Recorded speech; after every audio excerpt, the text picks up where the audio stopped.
Since the creation of the National Football League in 1920, tens of thousands of people from around the world have had the opportunity to play a down in an NFL game. But certain regions of the world produce more NFL players than others. The country that produces the most NFL players is, unsurprisingly, the United States, with over 97% of all NFL players coming from there. But within the United States are 50 distinct subdivisions, each with their own sport cultures and passionate fan bases to back them up. So of these 50 states, which one produces the best NFL players?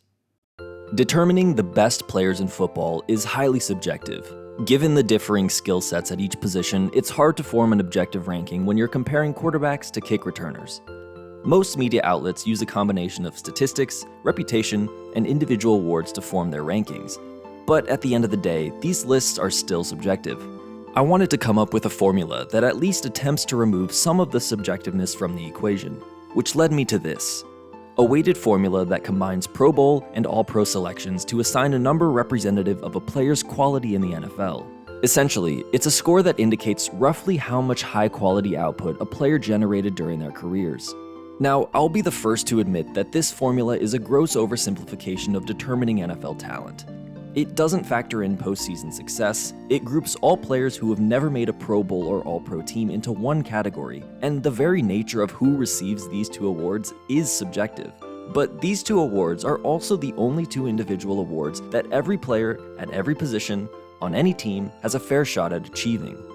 It doesn't matter if you're a great player stuck on a bad team, a guard that doesn't rack up many counting stats, or an overlooked long snapper. Every player in the NFL has a shot at making the Pro Bowl and All-Pro teams. Not only that, but among the 11 individual awards handed out each year, the Pro Bowl and All-Pro teams have been around for the longest. The All-Pro team has existed since the inaugural 1920 season. This allows us to compare players across different eras of the sport. It's a far from perfect system, but it is also safe to say that generally the best players in the league racked up a lot of Pro Bowl and All-Pro selections. So back to the question at hand. When we apply this formula to every player that has come from the US, we find that the state that has generated the most high-quality NFL output is Texas. This isn't all that surprising. Texas is a huge state with football ingrained into its culture from a young age. At the high school level, there are 56 football stadiums with capacities over 10,000 people. Texas alone accounts for half of them. At the college and professional level, 4 of the top 20 largest stadiums in the country are found in the Longhorn State. And when you've got guys like Bob Lilly, Mike Singletary, and Forrest Gregg, along with contemporaries in Justin Tucker, LaDainian Tomlinson, and Patrick Mahomes all calling Texas home, it's tough to dispute that Texas reigns supreme when it comes to the amount of high-quality NFL talent it produces. But Texas also historically has always been among the most populous states, and currently has over 30 million people. Given the amount of people in the state and the sheer volume of football players it produces, it does make their aggregate HQO slightly less impressive. Now that's not to take anything away from Texas. They beat out California by over 30% despite having nearly 10 million fewer people. But Pennsylvania's HQO sits at about 60% of what Texas's is. Yet Pennsylvania has less than half the population of Texas.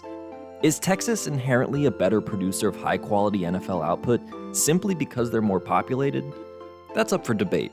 But one thing's for certain. The higher population you have, the easier it is to generate high volumes of NFL talent.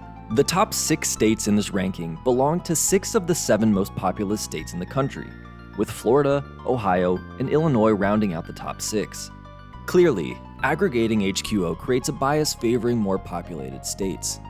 What if instead we look at HQO per capita? That way, states with smaller populations but relatively high NFL output are on the same playing field as their more populated counterparts. As we switch to a per capita ranking, the landscape shifts pretty significantly. In fact, the highest ranking state among the 6 that top the aggregate score rankings is Pennsylvania, coming in at number 5 in the per capita rankings. But there are 4 states above them, starting with none other than FCS powerhouse, South Dakota. South Dakota is home to fewer than 1 million people, but the state is also home to the NFL's all-time leading scorer. Over a 24-year-long NFL career, Yankton native Adam Vinatieri established himself as one of the best place kickers of all time, and made some of the most iconic kicks in the history of the sport in the process. And while Vinatieri's 3 Pro Bowl and 3 All-Pro nominations are pretty good, it isn't the best in the state. That honor belongs to Dwayne Putnam, who as a guard finished top 5 in MVP voting in 1957. The beneficiary of Putnam's offensive blocking in that 1957 campaign was his LA Rams teammate and future Hall of Famer, Norm Van Brocklin. Van Brocklin was born in Eagle Butte, just a couple hours southwest of Putnam's hometown of Pollock. And like Putnam, Van Brocklin established himself as one of the greatest players of the era. He still holds the single-game passing yard record when he passed for 554 yards during a matchup against the New York Yanks in 1951. He beat the previous record by nearly 100 yards during a time when 500-yard passing games were literally non-existent. Of the top 50 single-game passing yard performances, Van Brocklin's is the only one from the 1950s. Despite the passing boom in recent decades, no quarterback in the last 73 years has topped his mark. Pair that trio with a couple of recent solid longtime starters in the league, and you start to see why South Dakota was able to rank so highly despite having a population under 1 million people. Only 13 players from South Dakota have ever made a Pro Bowl or All-Pro team, but there are numerous states that have significantly larger populations and haven't produced nearly as many high-quality players as South Dakota. Just ahead of South Dakota in the per capita rankings is West Virginia. Both South Dakota and West Virginia's top-ranked player were drafted in the 1952 NFL Draft. Dwayne Putnam going in the 6th round, and Gino Marchetti going in the 2nd. Marchetti established himself as one of the game's greatest defensive ends. He was a key piece on the Johnny Unitas-led Colts in the 50s and 60s, and racked up 11 Pro Bowls and 7 first-team All-Pro selections in the process. But West Virginia's star power doesn't end there. Chuck Howley was the first defensive non-quarterback Super Bowl MVP when he intercepted 2 passes and forced a fumble during the Cowboys' 13-16 loss in Super Bowl V. And Rand native Randy Moss is one of the greatest receivers in the history of the sport. But before Howley and Moss were winning at the pro level, they were terrorizing opposing high school and college football teams throughout the state. Moss put up some borderline unbreakable stats in college at Marshall. He owns 4 of the top 13 single-game receiving records, and his 53 total touchdowns caught remains the school record, a mark he set in just 2 seasons. Howley has an argument to be one of the state's most versatile athletes, as he was a letter winner in not only football, but also track, wrestling, gymnastics, and diving. The 6'3", 225-pound heavyweight wrestler even won the Southern Conference 1-meter diving championship in 1957. Howley remains the first and only 5-sport letter winner in West Virginia's history. Joining that trio are Hall of Famers Sam Huff and Frank Gatzke, 6 times Pro Bowler Dennis Hara, fellow Los Angeles Ram Dick Huffman, and Kurt Warner. Admittedly, it's a little hard to contextualize West Virginia's NFL talent. The majority of these players played in the 50s and 60s. Since then, West Virginia's population has declined, and the output of NFL talent as of late leaves much to be desired. Since the turn of the century, Randy Moss is the only native West Virginian to make a Pro Bowl or All-Pro team. But West Virginia at one point was clearly a hotspot for NFL talent, and that concentration of players in the 50s and 60s vaults West Virginia into a top 3 per capita ranking. Unlike West Virginia, the next state on the list is one that is actively churning out high-quality NFL talent. It produced 5 Pro Bowlers in 2023 alone, including a trio of young wide receivers, 2 of which starred on their home state college team's national championship run in 2019.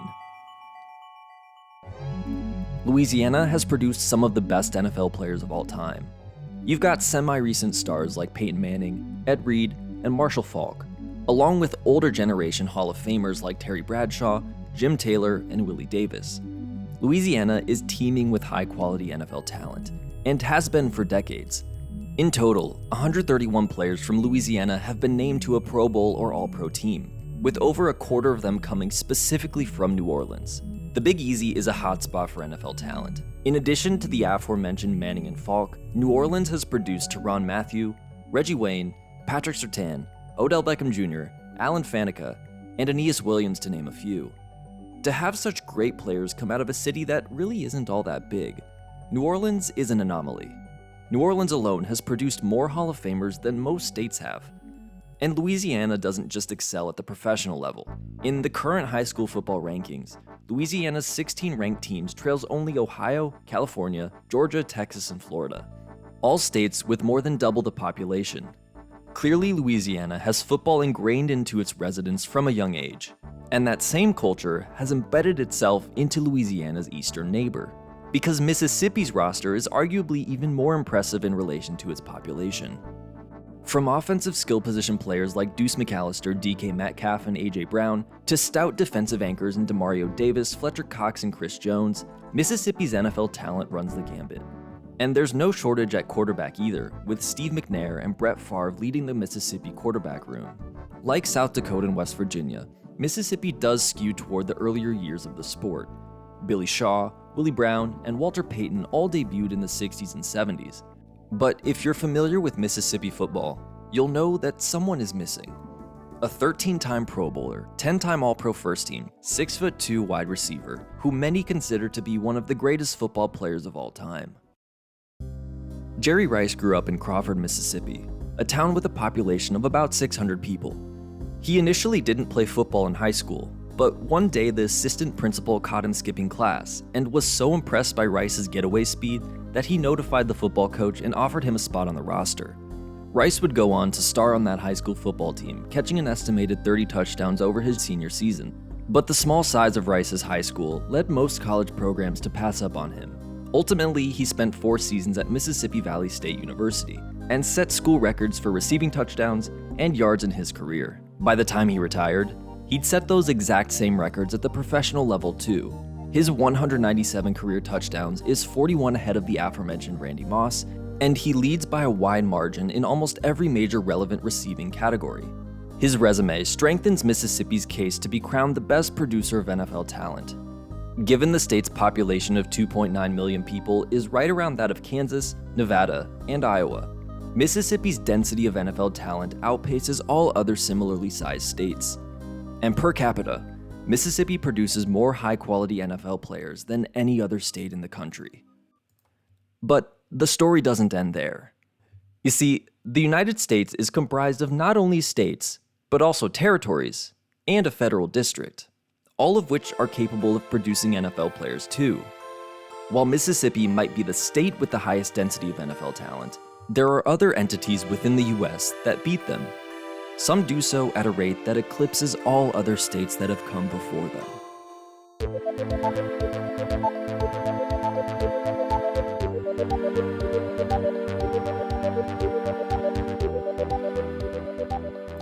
If you made it this far, thanks for watching. Let me know in the comments if you'd like a part 2 that covers the territories and federal district that beat out the states. And feel free to subscribe to the channel to be notified when that video gets released. The percentage of people already subscribed sits at just 1.2%, a drop since what it was in the last video. Whether you subscribe or not, I appreciate the support, and I'll see y'all in the next one.